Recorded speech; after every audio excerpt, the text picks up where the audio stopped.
Hello students and welcome to lecture 9 of energy and power technologies. In this lecture we are going to talk about wind energy. Wind energy is a form of renewable energy, and we know that we use the renewable energy because the fossil fuel are limited, as the coal can be seen almost finished at around 100 years. Natural gas and oil will be almost finished in about next 50 years.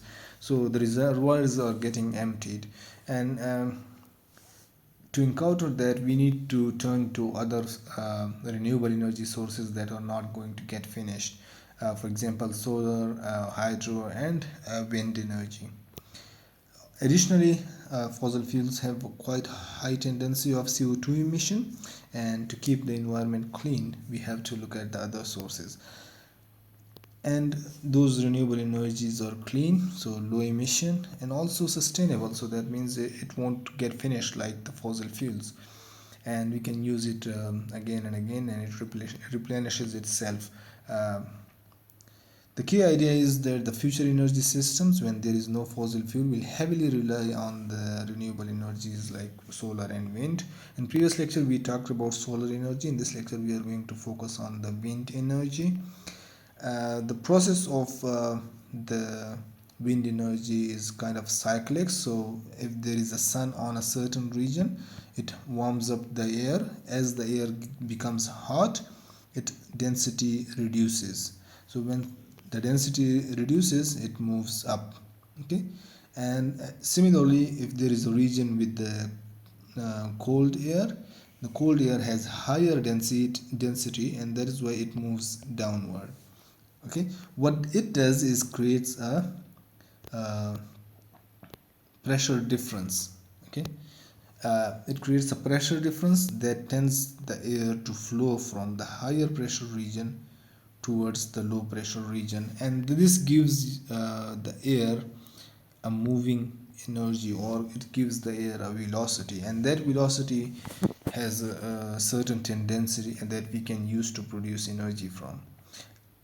The working principle of this is to have the certain components for a wind turbine. The first component is the blade, so you need to have the blades of a rotor, and then you have to have a rotor hub that actually rotates with those blades. Third, you need to have a gearbox. This is not essential, but it is better to actually achieve high velocity output or high RPM output. And then fourth is the generator that is connected to the same shaft that actually generates the electricity.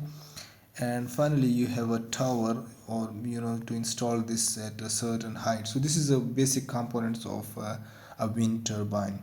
And the way it works is because the wind rotates the blade, so you actually have air flowing from high pressure to low pressure region. Okay, and then there is a turbine installed in the middle of those, so the air is flowing at a certain velocity v. Okay, and it starts to rotate the blades.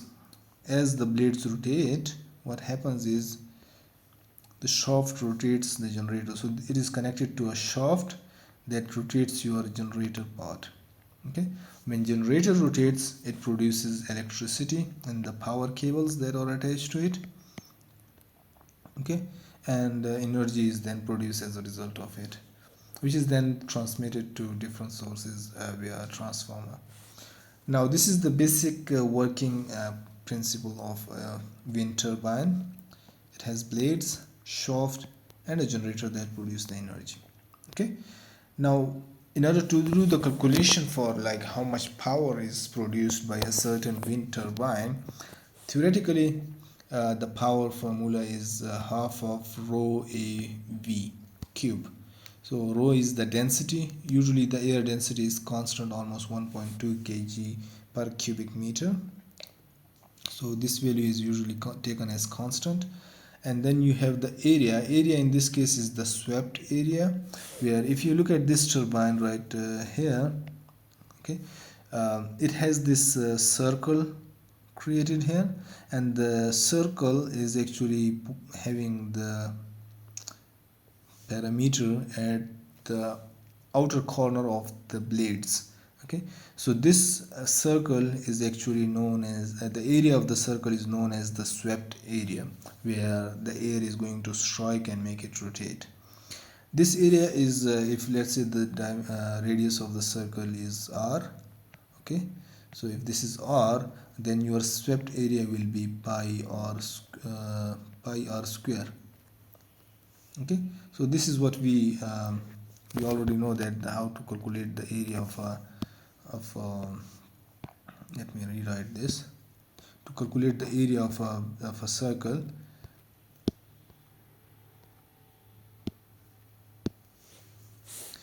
if the radius is r, then your swept area will be pi r square. That would be the area of this whole circle. The third important is because the wind has a certain speed because of the pressure difference. That is the velocity in meter per second, and this is represented as v right here, this one. And in the formula to calculate the power, it is the cube of velocity, which actually shows a very important thing, that power depends on the cube of the wind speed, which means that if the wind speed doubles, if the velocity is doubled, then your power will increase by 8 times, because you have to take the cube of it.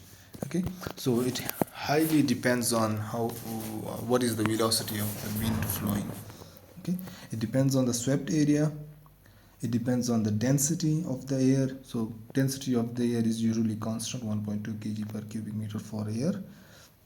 The swept area, you can have a certain limitation of it, because after a certain if you increase the area too much, it will become quite costly. Material has to be used, a lot of them, and then obviously you have to give a certain height, and to maintain that at that height the weight might be increased. So there is always a limit to increase the swept area.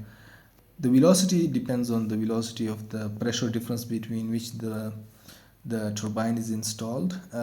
But again, if the velocity is increased even a little, your power output would increase by the cube of that. So again, highly depends on the velocity of the air. Now this power that we calculated is actually theoretical power, because we did not introduce the losses within the turbines, because this is only theoretical based on the swept area that was there, this area. Okay, and then the velocity of the wind. Okay, and then the density that is constant. So it's kind of theoretical. It does not include what happens in the shaft, what happens in the generator, how much are the losses in the electrical system that is installed there. Okay, so it does not include those losses. And to account for that, we introduced a factor called the power coefficient, which is also sometimes known as the efficiency of the turbine, and it is multiplied with the theoretically or mathematically achieved power to give out the actual power. So actual power will be equal to half of rho AV cube times this power coefficient. Okay, which is also sometimes called the efficiency of the turbine. Typically, the wind turbine has efficiency between 30 to 45%, and the turbine does not start at low speed. So it has a certain limit, that if the velocity is, let's say, 3 meter per second or 4 meter per second, the turbine will not start rotating. Okay, it will not give any power at that speed. So there is always a limit, the minimum amount of speed for the air to be there in order to start the turbine, and this speed is actually known as the cut-in speed. So if the velocity is below this, the turbine will not even rotate at all. Okay, so that is called the cut-in speed. But as the speed increases, your power also increases. For example, at this point you are getting some specific power, this one. Okay, so you keep on increasing this velocity, you will get more power. Okay, and finally there will be a state that is called the rated power. Like for example, this point, this is called the rated power right here, and this is at this 31 meter per second. So usually you give a rated power to, if you have designed a turbine, okay, you have to tell that at this specific velocity it has a rated power of this. So if there is a 31 miles per hour of wind velocity, then you will get the maximum power out of the turbine. Okay, and then increasing the velocity beyond this does not increase the power, and then there is a certain amount of velocity where you do not want to exceed that. This is actually called the cutout speed, because exceeding that will actually give you no power. It is very dangerous, and also it may break your turbine. So that is what you have to define. So three main parameters we have defined here to make sure our turbine is within that limit. One is the cut-in speed, which actually starts your turbine to rotate. Then you have a rated speed, where you want to have that velocity so that you can get the maximum power. And then there is a cut out speed, above which we do not want to exceed. Otherwise it would not give you any power, and also it is dangerous for the turbine. Okay, so these three are very important parameters when you are actually working with the turbines. So let's solve a very basic problem. Says the wind turbine operates with the air density of 1.2 kg.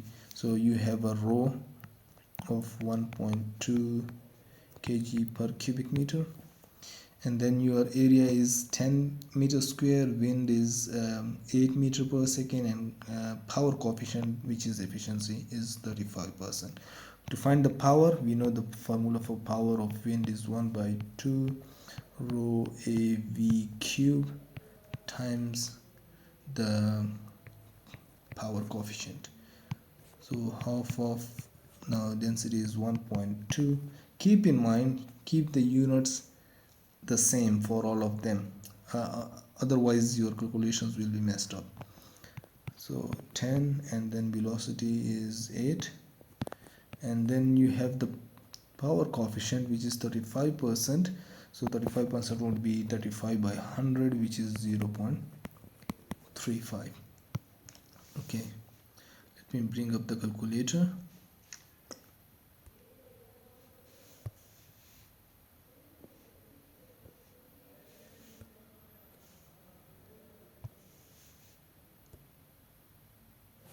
Okay,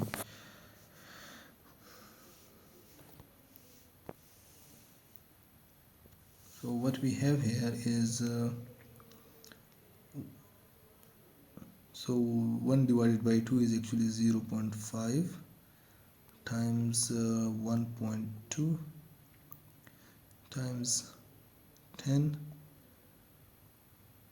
times 8, sorry, this is 8 cube. Okay, so this would be the velocity cube.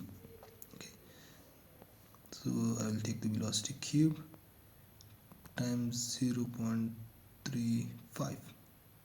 okay, so we get power of 1075.2 watt, or you can say that this turbine is of about 1.0752 kilowatt.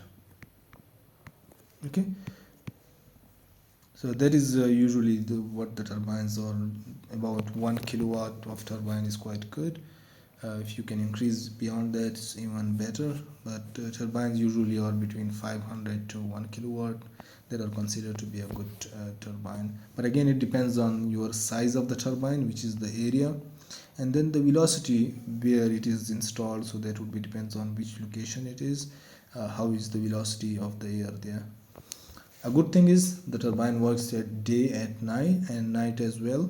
So you do not need sunlight, because in solar panels you will only have power when it is daytime. At night you will have no power, or very less power. But for wind, as long as you have wind flowing, so usually areas beside the sea, there is wind a lot, so that these are the regions that would get a lot of wind power.